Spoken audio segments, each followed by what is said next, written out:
Hi everyone, and welcome back to the channel. So you can see by the thumbnail, it's some 3D printing stuff going on. So I'll get the camera turned around and we'll show you what's up. Well, I've had the 3D printer at work. I've been printing these pencil holders to hang up on the wall here. Well, that was pretty cool.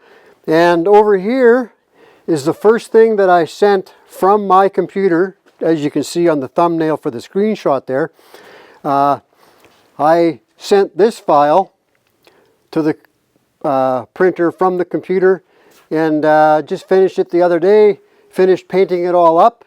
And again, I've got a 10mm socket for emergency use only in here.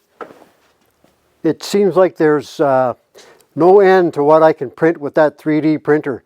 Sure enjoying it. It was a great purchase, and there's going to be more 3D things to show you guys along the way, but again, that was the first print that I'd made, sending it from the computer to the printer. Works very well. I can control temperatures, speed. There's a ton of stuff I can do in that program to the printer. So stay tuned, and we'll be back with some more. Talk to you later. Bye now.